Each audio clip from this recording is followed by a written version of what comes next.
Comme je disais, que la grâce et la paix de notre Seigneur Jésus soient avec chacun d'entre nous. Comme nous l'avons annoncé, l'étude biblique de ce soir va se baser sur un nouveau chapitre des livres des Actes des Apôtres. Mais comme à l'accoutumée, nous devons faire quelques révisions avant de parler d'un homme bon. Et pas seulement un homme bon, c'est un homme craignant Dieu, un homme qui a le témoignage, un homme qui a le témoignage de toute la nation d'Israël. Mais c'est un bon témoignage. Donc, c'est pour cela, ça vaut la peine de nous verser justement dans cette étude. Alors, je veux vous demander de prendre votre Bible parce que l'étude est versée selon les Écritures et d'être attentif.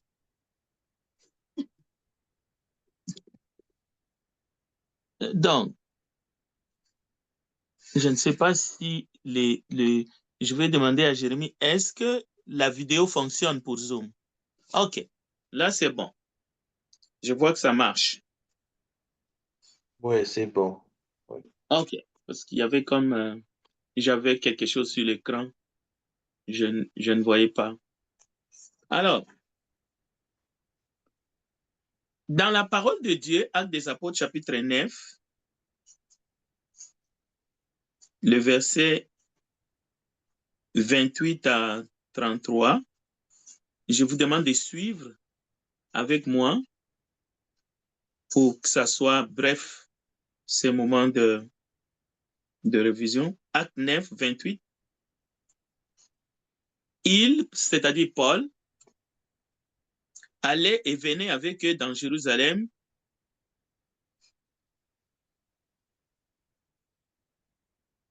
et il s'exprimait en toute assurance au nom du Seigneur. Donc Paul, avec les apôtres, grâce à l'intervention de Barnabas, qui a rassuré tout le monde que Paul était l'un des nôtres, pour ceux qui avaient des doutes compte tenu de son passé qui les collait à la peau. Alors le voilà, il commence à se promener avec les apôtres, il allait et venait avec eux dans Jérusalem, le verset 29, et s'exprimait en toute assurance au nom du Seigneur. Il parlait aussi et disputait avec les hellénistes, mais ceux-ci cherchaient à lui ôter la vie. Les hellénistes étaient des opposants. Les frères l'ayant su, l'emmenèrent à Césarée et les firent partir pour Tars. Il est protégé par les frères. Paul est protégé parce que les hellénistes étaient très dangereux, c'était vraiment des opposants et ils ont voulu en finir avec lui. Pas seulement à cause de sa conversion, mais parce qu'il commençait à parler de Jésus avec assurance. Alors écoutez le verset 31. Quelqu'un m'a dit de revenir là-dessus.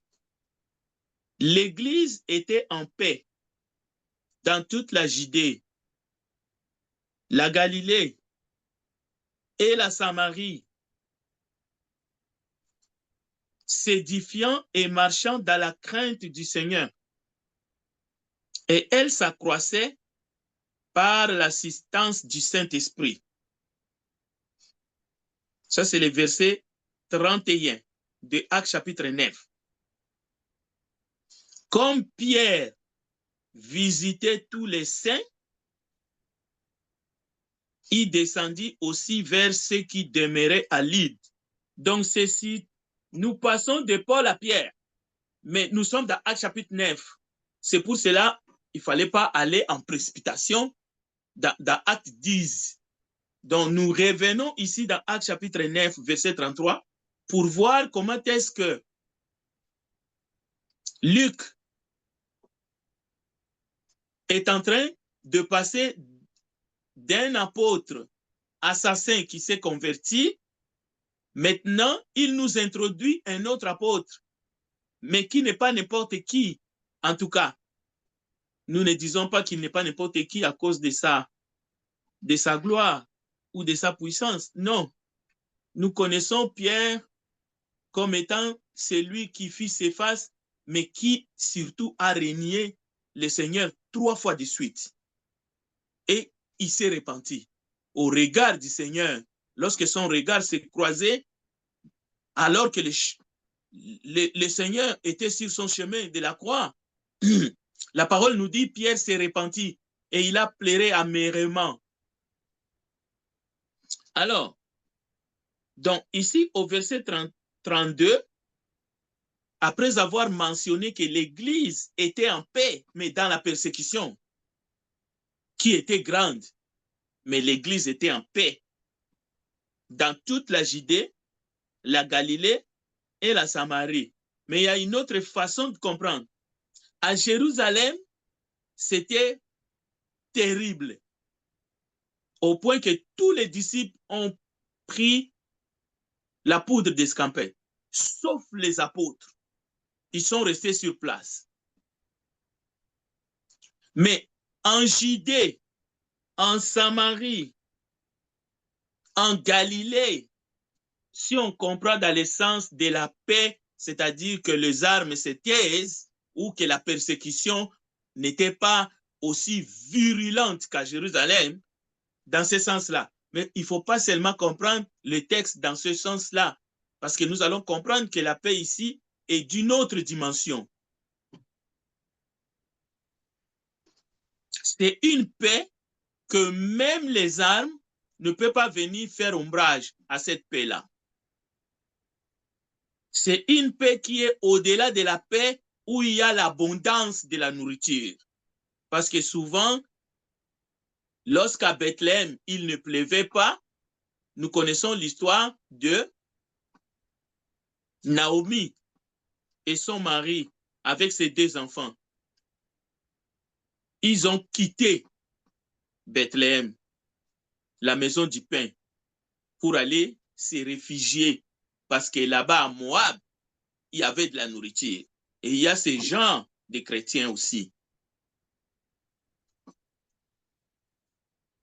Alors, la transition est faite au verset 32. Comme Pierre visitait tous les saints, il descendit aussi vers ceux qui demeuraient à Lyde.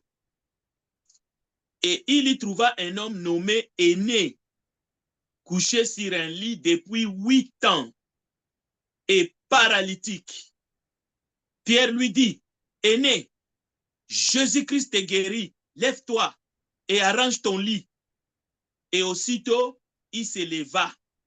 Tous les habitants de Lyde et du Saron les virent et ils se convertirent au Seigneur. Écoutez bien, c'est important.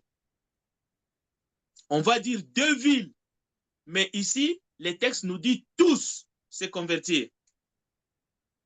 En voyant Aîné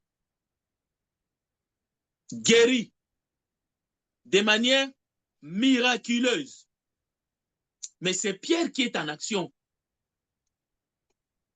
Nous venons de laisser Paul, nous venons de laisser Saul de Tarse converti. Barnabas l'introduit auprès des apôtres. Maintenant, il se promène avec les apôtres. Donc, il est vraiment à l'aise. Mais il a changé de camp. Si c'est cela la conversion, changer de camp, alors on n'a pas compris ce que c'est la conversion. Mais nous pouvons comprendre la conversion par ce qui se passe au plus profond de Saul, qui est devenu Paul de Tarse. Ce n'est pas un changement de nom, ce n'est pas un changement de dénomination. Ce n'est pas ça la conversion. C'est quelque chose de plus profond. Oui, il persécutait le Seigneur, il persécutait l'Église. Maintenant, il prêche ces noms-là avec force. Non, c'est plus que ça. C'est plutôt la régénération qui se passe à l'intérieur de lui. Donc, la conversion n'est pas seulement le simple fait de changer une dénomination, qu'on allait là-bas et puis maintenant on décide d'aller ici. Non. Alors, continuons. Aîné vient jouer un rôle ici parce que deux villes, je vais citer encore ces deux villes pour que ça reste gravé dans notre mémoire. Il trouva un homme nommé Aîné couché sur un lit depuis 8 ans et paralytique. Pierre lui dit, Aîné, Jésus-Christ te guérit, lève-toi et arrange ton lit. Et aussitôt il s'éleva. Tous les habitants de Lyde et du Saron les virent et ils se convertirent au Seigneur. Mais la question, qui est l'auteur de ces milliers de conversions, de ces deux villes que nous venons d'entendre dans Actes chapitre 9, verset 33, 32, 33 jusqu'à verset 34? On peut se poser encore une autre question. Pensez-vous que c'est Pierre ou Aîné, le paralytique, qui sont les auteurs de ces conversions?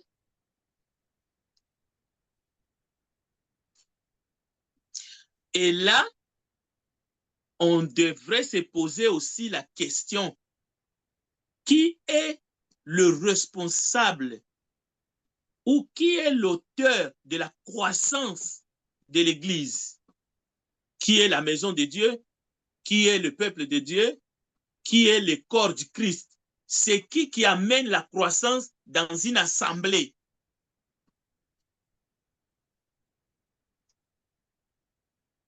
Alors, pour répondre déjà à la question de qu'est-ce qui fait que les habitants de ces deux villes se convertissent? Le texte dit, ils ont vu Aîné, le paralytique. Il n'est plus paralytique, il est guéri, il est debout, il a pris son lit, il a porté son lit. Et c'est Pierre qui est en action. Est-ce que c'est Pierre qui est l'auteur? On doit coller ces conversions à Pierre. C'est l'œuvre de Pierre. C'est contradictoire parce que le texte dit, la bouche de Pierre s'exprime en ces termes. Aîné, Jésus-Christ te guérit. Cela veut dire que ce n'est pas lui. Pierre ne peut pas mentir. Il est poussé par le Saint-Esprit. Et Luc en plus, qui a écrit. On voit l'auteur de la guérison, mais les habitants ont vu Aîné. Mais ils ne se convertirent pas à Pierre. Ils se convertirent au Seigneur. Est-ce que c'est la guérison d'Aîné? Est-ce que c'est Aîné qui est l'auteur de ces conversions? Non, ce n'est pas possible. Alors, pour répondre à la grande question que nous devrions savoir, mais selon les Écritures, je vous donne deux textes. 1 Corinthiens chapitre 3, versets 5 à 15. On ne va pas tout lire. Et le deuxième texte, c'est 1 Corinthiens chapitre 3, verset 5. Je vais paraphraser. J'ai planté, Apollos a arrosé, mais Dieu a fait croître. Ça, c'est 1 Corinthiens 3, mais vous pouvez lire à partir de verset 5 jusqu'à 15 pour savoir qui fait croître. Éphésiens chapitre 4, verset 15 à 16. Je vais lire un petit peu. Mais que professant la vérité dans la charité, nous croissions à tous égards en celui qui est le chef Christ.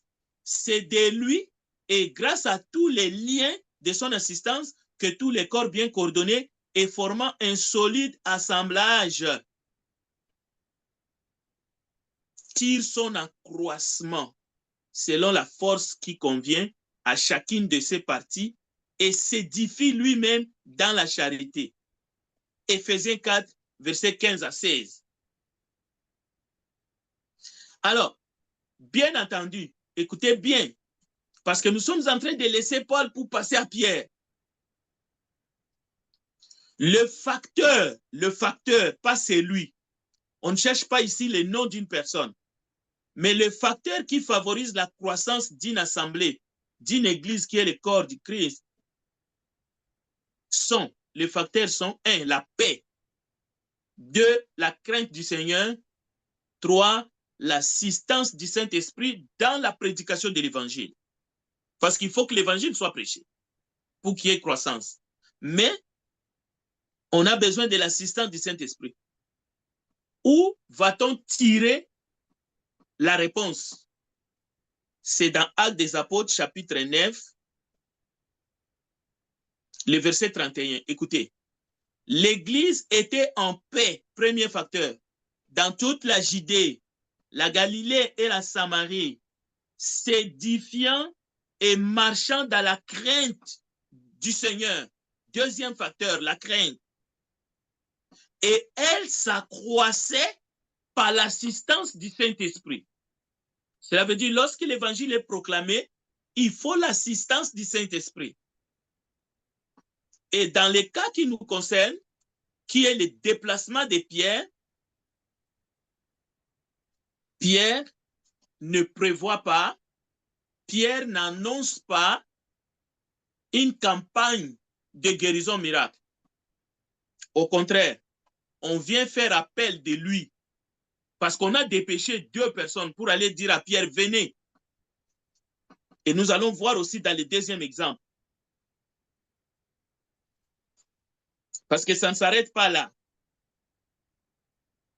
Dans Actes chapitre 9, verset 36, il y avait à Joppé, parmi les disciples, une femme nommée Tabitha, ce qui signifie Dorcas. Elle faisait beaucoup de bonnes œuvres et d'aumônes. Retenez ici bonnes œuvres et aumônes. Nous allons les voir dans Actes chapitre 10 concernant Corneille. Verset 37. Tabitha tomba malade en ces temps-là et mourut. Après l'avoir lavée, on la déposa dans une chambre haute. Comme Lyde est près de Joppé, les disciples ayant appris que Pierre s'y trouvait, envoyèrent 2 hommes vers lui pour les prier de venir chez eux sans tarder. Voilà, je faisais référence, au fait j'ai anticipé. 2 hommes sont dépêchés pour aller dire à Pierre, il faut qu'il aille rapidement à Lyde. Mais ils n'ont pas dit qu'il y avait un mort d'homme, juste qui se dépêche pour venir. Les textes nous confirment cela. Sans tarder, Pierre s'éleva et partit avec ses hommes. Lorsqu'il fit arriver, on les conduisit dans la chambre haute. Toutes les veuves l'entourèrent en pleurant et lui montrèrent les tuniques et les vêtements que faisait Dorcas pendant qu'elle était avec elle. Pierre fit sortir tout le monde, se mit à genoux et pria. Puis se tournant vers le corps, il dit, Tabitha, lève-toi. Elle ouvrit les yeux et ayant vu Pierre, elle s'assit. Il lui donna la main et la fit lever. Il appela ensuite les saints et les veuves. Et la leur présentant vivante. Écoutez le verset 42. Cela fit connu de tout Joppé et beaucoup crurent au Seigneur. Pierre demeura quelque temps à Joppé chez un corroyeur nommé Simon. Dans les 2 cas, beaucoup se convertirent. La fausse interprétation serait il faut qu'il y ait des miracles pour qu'il y ait des conversions. C'est ça la raccourci. C'est pour cela aujourd'hui, il y a cette tromperie au milieu de croyants et de non-croyants qu'il y a des hommes et des femmes providentielles qui opère des miracles et c'est ça qui fait que des multitudes se convertissent. Non, c'est une fausse lecture. Parce que en lisant Paul et en lisant Pierre, en lisant Luc, en écoutant ce qui se passe ici, déjà, Pierre attribue à Jésus-Christ la guérison des aînés. Et même la résurrection de Tabitha, Pierre ne pouvait pas, avec l'enseignement qu'il a reçu auprès de son maître, s'attribuer, dire c'est lui. Non, vous allez voir. Et d'ailleurs, Paul non plus, parce que Paul, nous verrons, il s'est qualifié le moindre de tous. Cela veut dire que même la croissance de l'Église, on ne peut pas mettre ça sur le dos de Paul. Il a travaillé beaucoup, mais il est le moindre de tous. Nous voyons ici des facteurs qui contribuent à la croissance de l'Église, c'est la paix, c'est la crainte du Seigneur, mais de tous. Mais c'est l'assistance du Saint-Esprit aussi. Donc c'est important. Pourquoi nous disons cela? C'est pour répondre justement à certains qui enseignent et qui exportent cette doctrine dans le monde entier. Et elle est mauvaise, cette doctrine, que le prédicateur ou le ministre du culte a pour rôle principal, à lui tout seul, de faire grandir l'Église. Donc, si quelqu'un s'exprime de la sorte, pour avoir vécu aux États-Unis pendant plus de 5 ans, je peux vous garantir que lorsque la croissance n'est pas là, le prédicateur est limogé. S'il n'est pas limogé dans un mauvais sens, on lui trouve toutes les raisons pour qu'on puisse les changer. Et on va vous dire, c'est le temps de les changer par un autre qui va nous apporter la croissance. Donc, l'Église devient une usine de production. Comme le directeur de la production n'arrive plus à produire pour qu'on fasse des bénéfices, il faut trouver quelqu'un d'autre. Mais l'Église, ce n'est pas un commerce. OK. Chaque fois que la croissance baisse, il faut changer les prédicateurs. Voilà comment ces ignorants réfléchissent. Mais ici, dans les textes, nous ne voyons pas cela.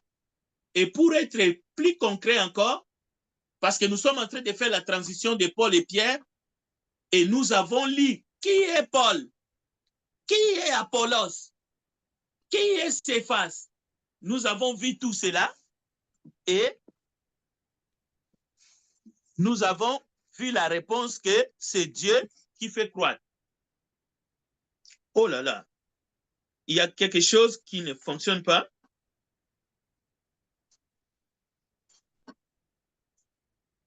On a des milliers de gens. Donnez-moi 10 secondes parce que nous sommes probablement attaqués. Je vais essayer juste de recoller. On nous a coupé la ligne sur YouTube, mais je vais faire le nécessaire.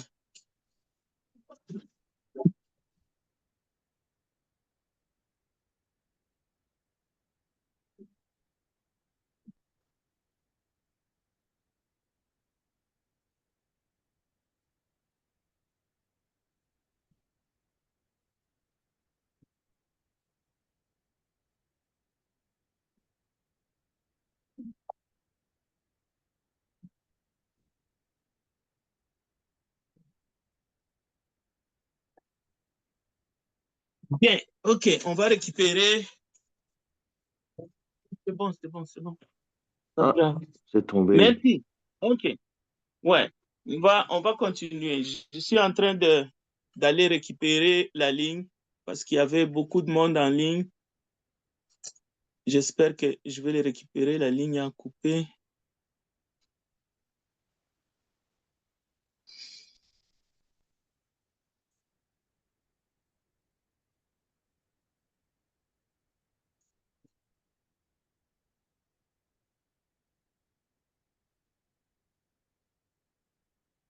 Voilà, ils sont là.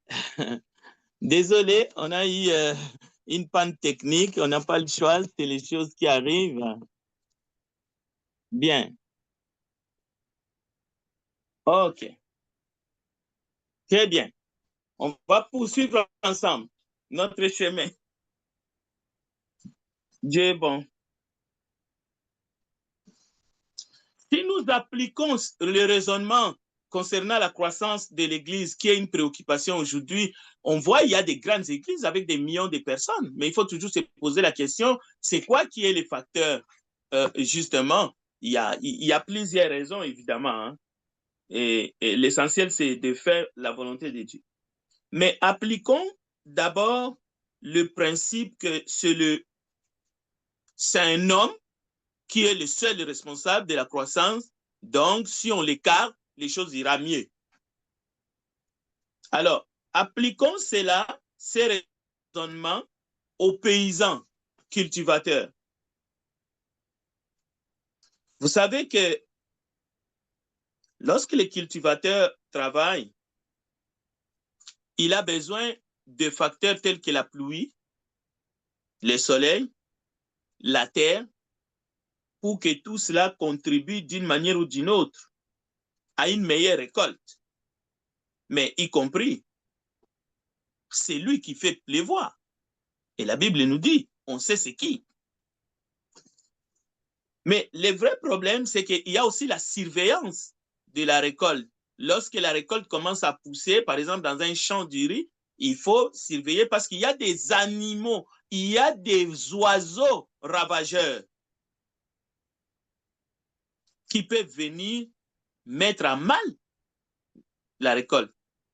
Et dans les cas qui nous concernent, la croissance, telle que nous la lisons dans Actes des Apôtres, ça pourrait venir de l'intérieur. Les oiseaux ravageurs peuvent être de boucs qui ne sont pas des brebis.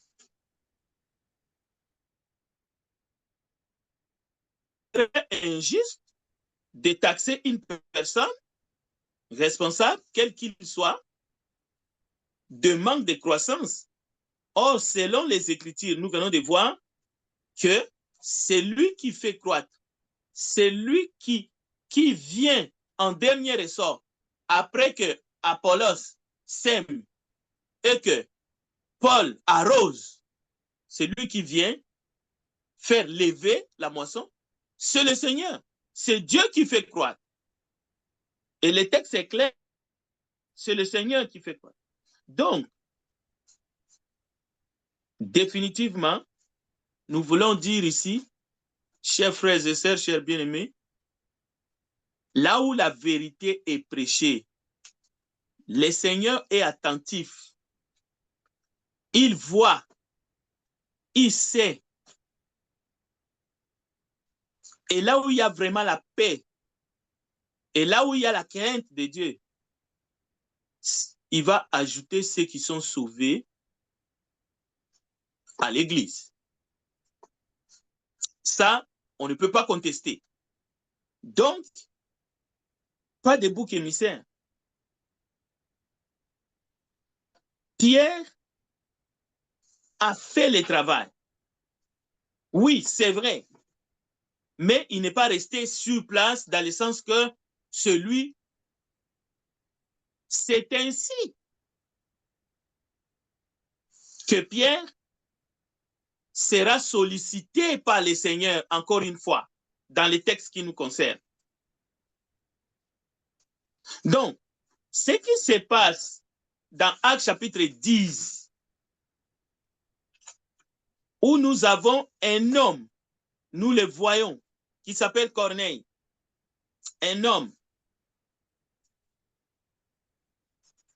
bon, un homme juste, un homme qui a une très bonne réputation.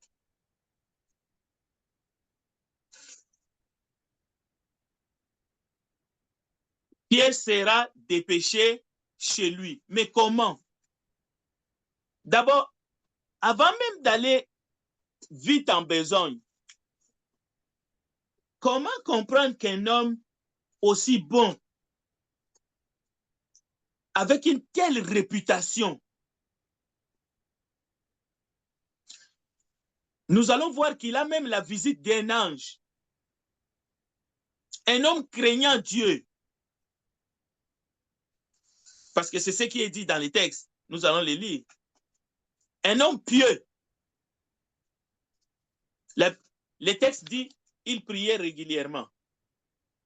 Régulièrement. Donc, il avait toutes les qualités.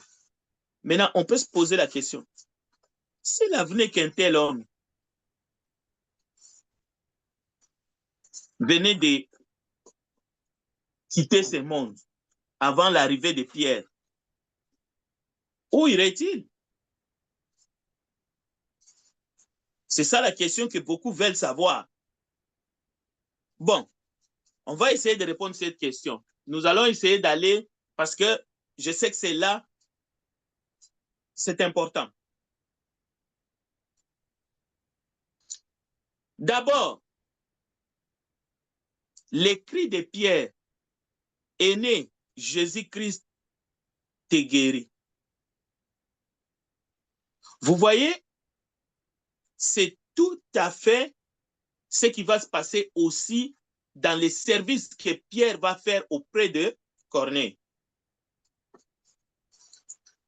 Cela veut dire qu'il y a de cette guérison-là qui n'est pas physique comme le cas d'aîné, mais qui est spirituelle, que le Seigneur Jésus seul veut faire dans chaque homme, dans chaque femme, ici-bas, sur cette terre. C'est de cela qu'il s'agit. On peut avoir des caractéristiques, on peut être altruiste, on peut avoir un bon témoignage de la part des Juifs, toute la nation, alors que lui n'était pas juif. On peut. Mais il faut passer par Jésus-Christ. Pourquoi? Il est la porte. À la porte du paradis céleste, au fait, c'est Jésus qui est la porte. Jean chapitre 10. Ce n'est pas Pierre. Malgré la clé qu'il a reçue, c'était pour prêcher, pour ouvrir, pour prêcher. Mais la porte, c'est Jésus. Ce n'est pas Apollos. Ce n'est pas Paul qui est quelque chose. Ce n'est pas moi qui l'ai dit. C'est dans 1 Corinthiens chapitre 3, versets 1 à 5. Qui est Apollos? Apollos a arrosé. Je plantais. Paul dit, j'ai planté. Qui est Céphas? Des ouvriers. Donc, encore une fois, ce n'est pas l'évangéliste qui proclame l'évangile qui sera à la porte du paradis. Mais qu'est-ce que l'évangéliste fait? 1 Corinthiens chapitre 15, verset 1 à 2. Écoutez, je vous rappelle, frères, l'évangile que je vous ai annoncé, que vous avez reçu, dans lequel vous avez persévéré et par lequel vous êtes sauvés. Si vous les retenez tels que je vous l'ai annoncé, autrement vous auriez cru en vain. Donc, s'il n'y avait pas les si les si n'existaient pas dans 1 Corinthiens chapitre 15, verset 1 à 2, alors ce serait chacun est libre de dire ce qu'il veut. Chacun est libre d'enseigner comme il veut. Le problème n'est pas qui va décider qui va entrer au paradis de Dieu ou qui ne va pas entrer. Non. Mais dans la prédication, 1 Corinthiens chapitre 15, verset 1 à 2 est là. Il y a ainsi, il est possible de croire en vain. Donc, il faut prêcher selon les Écritures. Malgré tout ce que Pierre a fait, Pierre n'est qu'un ouvrier, n'est qu'un instrument. Pierre n'est pas le sauveur. Paul non plus, Apollos non plus. Et celui qui opère tout en tous, c'est Jésus-Christ. Alors, aujourd'hui, si quelqu'un me dit Jésus-Christ a guéri, Jésus-Christ a fait ceci, on n'entrera pas dans les polémiques, inutiles d'ailleurs. Il est présent. Il est le même hier, aujourd'hui, éternellement. Il est omniprésent. Il est omnipotent. Il est l'alpha et l'oméga. Mais dès qu'un homme mortel se présente devant toi et commence à se pavaner, à dire des choses qu'il n'a pas, au fait, à vous tromper, à ce moment-là, il faut tout simplement dire, on ne sait pas de quoi on parle. Alors, l'histoire de Corneille est fascinante, riche. Un centurion romain, il est décrit comme un homme juste, craignant Dieu et ayant une bonne réputation auprès de toute la nation juive. Cela peut sembler surprenant et il y en a qui peuvent tout de suite dire c'est du symbolisme. Mais le texte est là, le texte est formel, le texte est têtu. Il était un soldat romain dans une terre conquise.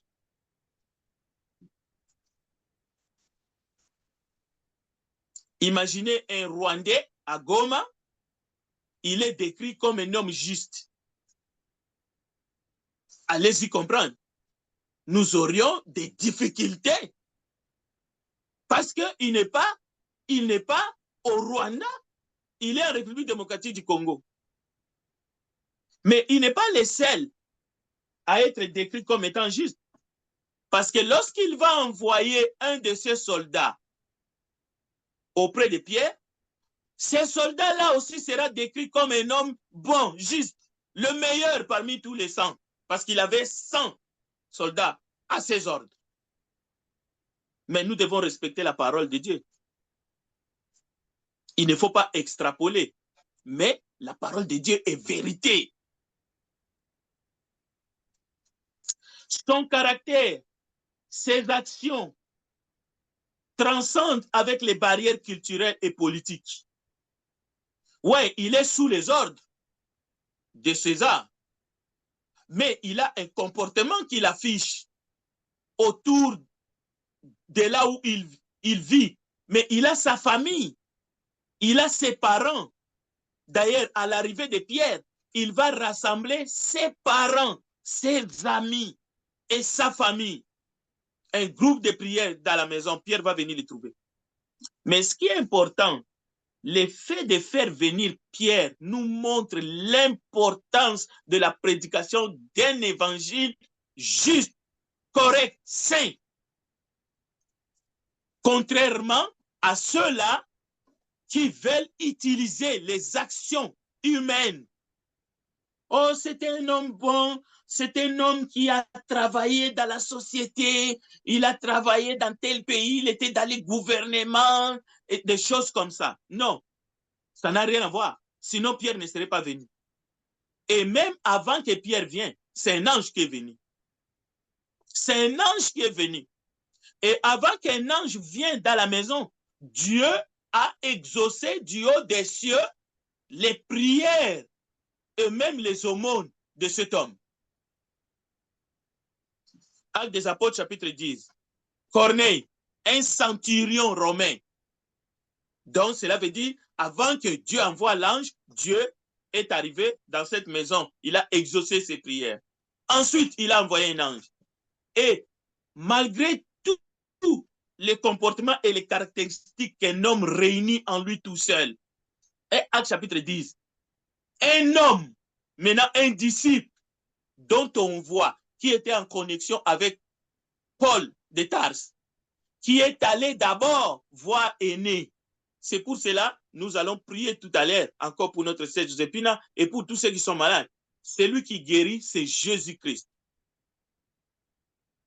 Malgré tout cela, Pierre sera dépêché dans la maison de Corneille. Pour faire quoi?